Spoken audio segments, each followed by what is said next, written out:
to Kingdom Business Talk. I'm Ricky Trinidad, your host, and I'm here with Abdou Saad at the Pita Restaurant here in Newcastle. Welcome. Thank you for having me, Ricky. It's been a long time coming. We've been going back and forth on this, so we're excited to do this. Definitely. I've been trying to recruit you to my podcast because I met you and I'm really inspired by what you've done here as a young business owner and entrepreneur in Newcastle.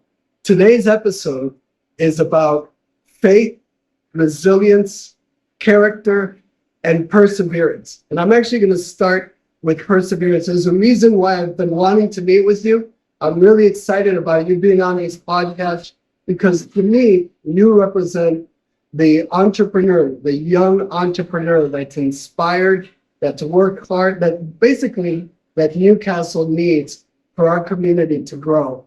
So let's talk a little bit about your resilience as a business owner. Now, as I drove over here, I took some video clips of our city on the way from my office to your establishment. What made you decide to open not one, not two, but 3 restaurants in the Newcastle area? What kind of inspired you? And I want to say one more thing. Resilience has to do with you're not moving. You can't move me off my square. I'm hanging in there no matter what. And you have that obviously with 3 restaurants. I do. So what brought that within you to accomplish? So some may call me crazy, but some it's honestly it's inner love. I love the community. I wanted to bring something that the community didn't have, and I wanted to share part of what we do at home, what we do for ourselves with other people. And mainly, I'm a people's person. And opening a restaurant, it's not about just me serving food. It's about connecting with people. That is my most important thing. When you come to any of my establishment, you're going to get a handshake. You may get a hug, and you're going to leave a friend. And this is why this allows me to further expand my footprint when it comes to relationships. And I always base all my business on relationships. What inspired me to open more is basically, obviously, try to be successful. You want to be the best that God has ever intended you to be. And I feel it doesn't matter how much I do. I feel like the job is not done. I want to try and reach as many communities as possible. I want to try to reach as many people as possible. And I always put, my wealth is usually my friendship. I always use the term I'm super wealthy. But people ask me, what do you mean by that? I said, I'm wealth on relationships, I'm wealth on friendship. Because ultimately, at the end, it's all that matters.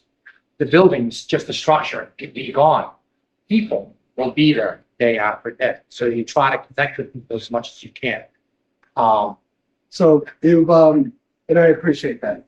So resilience is a topic here. It's easy to open a restaurant, right? It's simple. Yes. There's no challenges. You had no hardships, no arguments with your wife at all, no difficulties in the financial aspect of it. I'm right? kidding. I'm kidding too. I know it's hard. So resilience is like hanging in there no matter what. What kind of challenges? And I know it's easy to do it. A lot of them open and fail, but to continue in there no matter what. Correct. What kind of challenges did you face? So the restaurant industry has a lot of challenge. It's very, very easy to open, just like you mentioned. Very easy to open a restaurant. It's not difficult. The hardest part is keeping the restaurant open. Right. So a lot of, it's just like any other business. You have working capital, upfront costs, startup costs, all those things that, to make a successful business. But that's not where successful business starts with leadership. If you have a perfect leader, you have money management, you have good staff, you will succeed no matter what. People speak of location. Oh, you need a great location. You need a great location. I disagree with that. Location is important, don't get me wrong. But I believe it starts with leadership, money management, staff. If you have 3 common things, you can open a restaurant in the middle of a desert or any business. It will succeed. And if you have ambition, perseverance, and hard work, you will succeed. So location is important, but not as important as these 3. Because you can have a perfect location, but you have terrible leadership, the business will fail. You have a great location, you have terrible leadership, you have terrible staff, the business will fail. So everything comes back to leadership, and then everything else flows. And that's your foundation, really, Correct. to kind of be resilient when you believe in that, like you do, and you have faith. But when you believe in that, that's kind of your strength, your rock that keeps you, no matter which way the wind blows. God gives us a lot of decisions in life. We have choices that we can make decisions. It's like the guy that's sailing a boat. He can put his sail up, but the way the wind blows is not really up to us. So when the wind blows in different directions, Correct. you've had that strength to be resilient and hang in there. And that's so important for any thriving business. Now let's talk about perseverance. Resilience is being able to stay in there no matter what. Perseverance is pushing forward, regardless, no matter what. That drive to push forward. You're beautifying this location, you're expanding it, you're making it look beautiful. What moves you to keep pushing in the heart of adversity, in the heart of the Yeah. So we go back to community. I have love for Newcastle. I wasn't born here, but I feel like I've been here my whole life. I'm truly a Newcastle resident. I'm part of Morris County. I live here. My family's from here. My wife's from here. So I have a lot of love for the community. What keeps me pushing forward is goals. I have goals. I have ambitions. The word failure does not exist in my dictionary. I've fallen, I failed, but I got up and I pushed forward. And and every time I pushed forward, I think a lot of times it had to do with, our drive. My drive is so beyond that it allows me to achieve these. But to go back to my ultimate drive, what really started the foundation of what it drove me to try and succeed is my parents. So family. It goes back to family. So I have family that I have to take care of. I have parents who left their siblings and left their family in Syria. That's where I was originally from. So my mom and dad left their siblings, left their family to come here, not for themselves, for us, for their children. So now there's that, no, I don't want to say pressure. There's that caliber that you say, how can I not succeed when my mom and dad left their home, left their siblings, left their friends to come here to make a better life for us?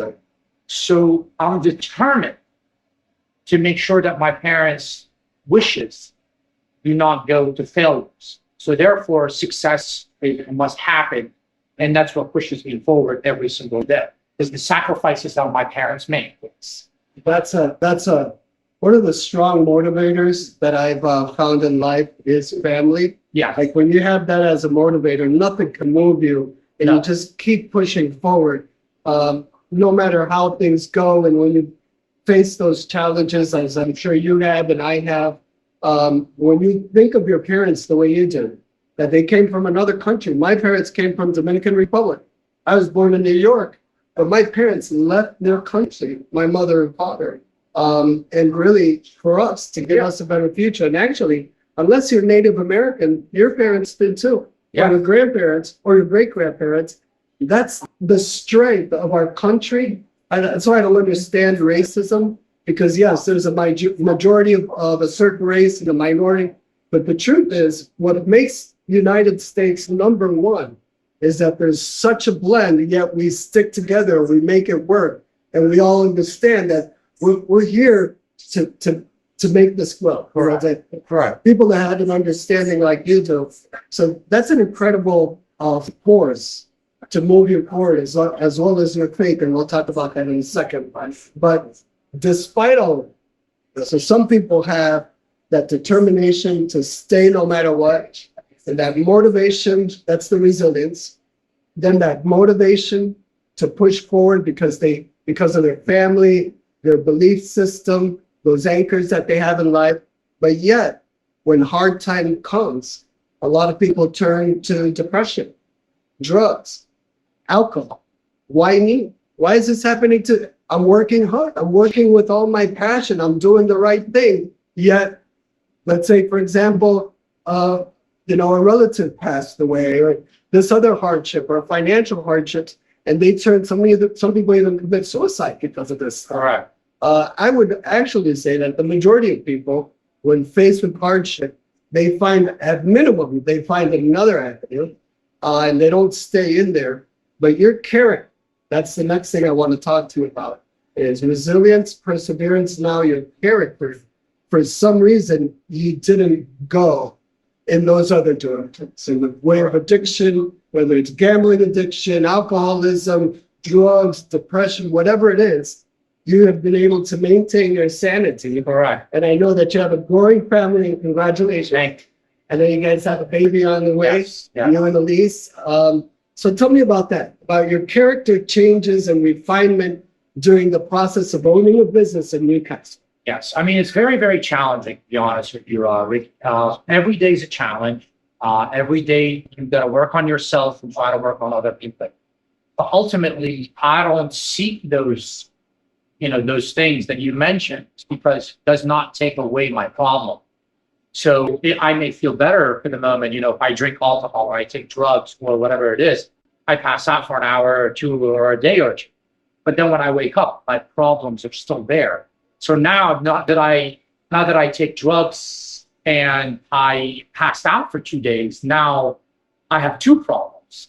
I did not fix my problem 2 days ago, and now my problem is still existing 2 days later. So I always tell people, like, we all people that see something that takes their pain away because of whatever they're going through, talk to somebody. There's always somebody out there that's willing to help. I'm one of them. Come and talk. I will sit there. I love talking. I love being that type of person that can help others. Ultimately, that's what we're here for. If I don't need you and you don't need me, why didn't God give a planet to one person? Why didn't He create a planet just for one person That's a to good live point. on it? He created other people because it's okay to seek other people, because they say, God may work through you. That helps me. Right. That's a blessing. So I tell people all the time, people need, if I have a flat tire on the highway in the middle of nowhere, I hope a stranger is going to stop and try to help. And am I going to reciprocate? I'm going to reciprocate the same thing, because that's what we're all about. We're all here on earth that God gave us, and we all need to make it work because we're all His children. So now we bicker each other and we do this and we do that. It doesn't solve our problem. So solving our problem is us uniting together, right? And that's where we flourish, like us together. So I would say that then you use the word hope. If you're on the side of the road and you got a flat tire, I hope somebody will come by. Correct. And really that's what's helped, I believe, from what you're saying, to refine your character and keep your sanity and stay strong as you are, is the hope that there is a solution. There's always Always a way out. If you remember the movie Finding Nemo, it's a funny movie, it's a cartoon, but there's always a way out. That was the theme of it. There's always, no matter how things go. And that really keeps you maintaining and refining your character. correct. To where it is today. And I admire you. There's a reason why I've been wanting to get together with you. We've been out to dinner with your wife and my wife. Yeah. I've actually had the privilege and honor to get to know you. I've met your mom and your dad, and to get to know kind of your vision and your passion for what you do. And it's really impressive. Newcastle needs more Abdous, really, in this city that's changing. So we talked about your resilience. It's one character quality I want to bring out. Your perseverance, your character. Now let's talk about your faith. So you're a man of faith. You believe in God. We don't go to the same church. You at minimum go to church on Sundays and we pray and we believe in Him. What brought your faith in God and Jesus and His Word? And how has that moved you in your relationships with people, in establishing your 3 locations, your businesses, and with your family? Give us a little bit of insight into your faith. So basically, like, I was born and raised a Catholic, and so is my wife. My mom's Orthodox, but my dad's Catholic. We grew up going to both churches. We went to a Catholic church, we went to an Orthodox church. But then, I moved here, and then I wanted a little bit more. So I went to a non-denominational Pentecostal church for a little over 4 years. I was really involved. But like outside of just the faith, I try and present whatever's in my heart. So whatever soul my God put in my heart, whatever He put in my body, is what I try and radiate. And I can't be vicious, mean, rude, because that's not my personality. I'm not a loud person. I'm not an angry person. I can try and be as angry. You can put me in the most angriest situations. It does not elevate. It doesn't change. Sometimes I want to, but it's not my character because God makes it this. I have a connection with people, and I try to connect with people on their level because I personally love them. And it's not me. God created me this way. Sometimes I wonder, why am I not mad over this situation? It's because God has bigger plans for me, plans that are bigger than you and I, which is connecting with people. That's my most important thing. Well, I would say that your faith in God is really the underlying strength that you have, of course, the core of your family, your belief system that really drives you to persevere, to maintain, to reshape your character and refine it, and to move your project and your business forward. And I believe that's why you are successful. Like you said, you're very wealthy in relationships, Right. and you're wealthy in a healthy business that is growing, and it is going to grow, continue to grow. You're enhancing it right now as we speak. And I want to say, on this podcast, we've had politicians, that the mayor of Newcastle, privileged to have him on our podcast. We had the mayor of Greenville, Pennsylvania, and we've also had other businessmen. You're an entrepreneur and a business owner in Newcastle, right? And I just want to say, this is what the city needs. It really needs young entrepreneurs that push their businesses forward. You create jobs. You enhance the area, like you're beautifying this area. You have a belief in the city. I do. Tell us a little bit about your vision. Now, I want to share this. When I first came to Newcastle, I had a lot of people have been telling me, well, it's not going to change. It's like that depression mentality that does exist. You have good and bad. I've seen a lot of positivity here as well. But, a lot of people tell me I don't see it changing. I don't see it ever transforming. It's always been like this. Yet here you are in the city. Despite knowing it's been for a while, you're thriving, you're moving your business forward. Tell us about where you believe the city is going and what you would like to see in the transformation of Newcastle. So, a lot of people look at Newcastle as, this rundown town, and it really isn't. I think you can create success no matter where you are. And all it requires is one person to make a change. So those people that say these things will never change, those are the people that don't want it to change. That's just the mentality we are in. There's a book I used to read, and it says, the name of the book is How to Change Other People. And then you open on the first page, and the first page of the book is said, when you thought this book is about to change other people, it's not. It's how to change yourself. That's the only person you're in control of. Right. And so I encourage people to change their negativity when it comes to this town.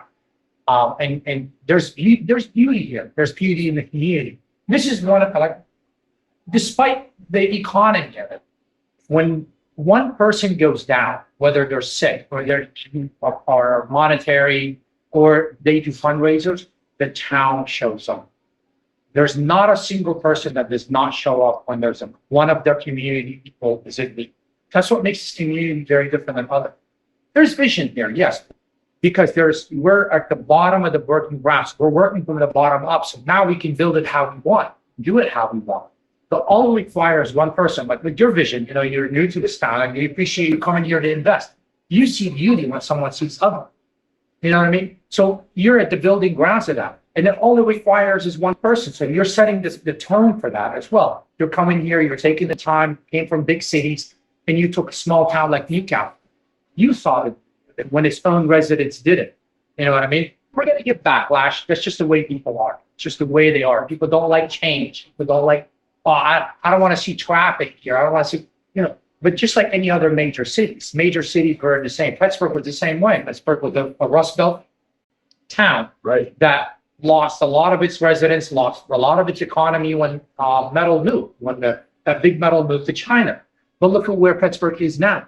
So did they go on the mentality, say, there'll never be change? Now, Pittsburgh's becoming one of the most major, most beautiful cities that everybody wants to invest in. Yes, So now it's becoming Silicon Valley of the East because it's known to be a technology hub. So can we say change will never happen? No, change will happen because why? Go out and make a change. You don't think someone else can make a change? Don't look to your leaders for change. I want change. Guess what? I'm not going to go knock on any of my leaders to change. I'm going to start with me. I need to change myself and my thinking and be a positive thinker, because positive thinking leads to positive outcomes. It's just the nature of the game. I tell myself every day, I'm going to be successful. I'm going to get up every day. I'm going to go to work. Guess what? It's going to happen because of that positive attitude. No matter what you do to me, no matter what negative thing you throw at me, I will spin it and I will turn it into something positive because I'm a forward positive thinker. That's exactly right. And that's exactly what we need. I want to point out two things that you said, very important. One, change really does start from within. People say, well, you want change, develop the community, change the buildings. Or if you don't change within, that's never going to happen. It really starts with people like yourself and more people coming together. Last week we had Ash Allgaier. He's another young businessman that came into the city for the same reason. And basically, really that transformation has to happen within the people.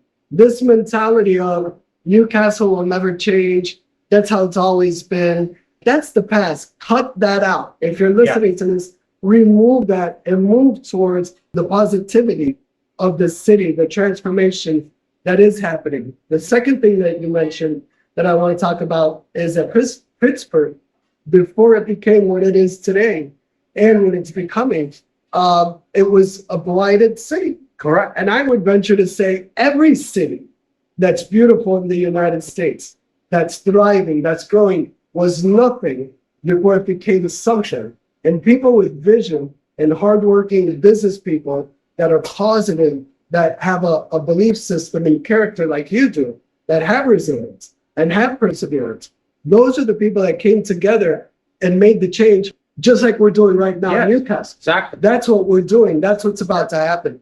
So this podcast, Kingdom Business Talk, is all about, it's about business transformation, business growth in Newcastle, in Lawrence County, real estate development and the progression and the transformation and revitalization of our city. It's about bringing people together like yourself and the politicians and the other business people and the visionaries. Join us. Do you have any closing thoughts? Yes, so I do want to mention, because I know everybody, every time change is mentioned or there's a new developer like yourself coming in town, everybody wants to always look at the negative, and I want to mention the positive. So people, when they stop a development from happening or a business coming here or any progress whatsoever, people don't understand the cost of living rises, the cost of maintaining the roads rises, the school system rises. So if you don't have the influx of tax revenue or taxes on income, those costs are going to continue to rise. But now our business revenue is down here, our income revenue is down here. Right. So what happens is that gap, in order for them to fill this gap, where does it go? They raise taxes, they raise your property tax, they raise your sales tax, so whatnot, anything. It's always raising taxes. So if you want to not so people don't want the new business, they don't want the new development because of all the bad things that happens with it. Well, if you don't fill this gap, then your property taxes will continue to rise. The school system is rising, properties are rising, everything is rising. And the only way for now small towns like Newcastle to offset those gap is by raising property taxes. So, and I try to tell people all the time, you have to understand, if you keep a new development from coming or a new business from coming, you're really only hurting yourself, because that gap is going to come out with the 3% property taxes, the school tax rising every single year after year, and it's going to continue to go up. In order to fill that gap, we have to allow people like yourself to come in and open that with open arms. Hey, come into our town, invest here, because we want it here. We want the change. You know what I mean? We want the change. I agree. We have to invite development. We have to encourage and nurture businesses, new businesses, growing businesses like yours. And we have to change that mentality of sadness, depression, non-progressiveness to a mentality of we will conquer, we will grow, we will transform. This is for everybody's benefits. Even the people that that complain or that have negative things to say, that's okay. You can't do this without criticism, but I would encourage you and invite you, join us. Yeah. Explore this side of it, and let's do this together. Let's build this together. At Kingdom Business Talk, we're about faith. We are about faith. And I want to encourage everyone, if you don't be turned off by what I'm about to say. I'm a man of faith. I believe in God. I believe in Jesus. I believe Jesus is the Son of God. If you don't, that's okay. I would just encourage you, watch how your life changes and how your life improves. Doesn't mean it's a get rich quick scheme. Go to church on Sunday. Find a church. I'm not saying join my church. Seek God like you do and watch your life transform. Watch how he starts changing you from the inside out. And that changes your environment. Doesn't mean everything's going to be perfect. It just means your spirit, your soul, your drive changes and increases. And that's why today's episode is about resilience, perseverance, character, and faith. We want to invite you to join us. We're shooting on site here at your restaurant, at your growing restaurant here in Newcastle. I want to invite businesses and families of Newcastle. One way to support the business environment in the area is to come over here and have some food, some great food. Yeah. Your food is delicious. Tell us about how to get in touch with you, your address, your website, a little bit about the services that you provide. Yeah, so we have a pita sandwich stop is downtown Newcastle at 212 Grove Street, Newcastle, Pennsylvania. We're in the heart of downtown. We have amazing food. I mean, most of the community know our food. I would not open a restaurant unless I'm going to offer good food. You're going to come here. You're going to be part of our family. You're going to come here. You're going to get a hello from us, welcome from us. Take a look at our album. We have a photo album showing the process, how me and my wife were down here painting, doing the ceiling, running electrical. We are hands-on owner. I also want to thank every single one of my staff members that makes this a successful business. Because like I said, it starts with us, but then it also starts with them. Because without help from my staff and other people, we will not be successful. So I have to rely 100% on other people. So I want to thank every single one of my employees, because it makes me the successful person I am. It's allowing me to push them, and then they push me. So I want to thank them for that as well. Well, I want to thank you for coming, for being part of this podcast. Really, a growing business. You employ people. It's a beautiful location, by the way, and you're enhancing it. You have great employees and a great team here. We need more Abdou and Elise Saads in Newcastle. We really do. And that's the heart of the city, really, is the small businesses. You're creating jobs, you're beautifying the area, and you provide a great service, great food. Come here and experience it for yourself. Next week, we're going to have a special episode, and I invite you to come back and see what it is. And I'm looking forward to seeing you again. And thank you. Yes, thank you, Rick. I Appreciate you having appreciate here. Yes, you being here. Yeah. It's a blessing Thank to you. us and a privilege. And God bless all of you. And come again. We'll see you next Thursday at 6:30 here on Kingdom Business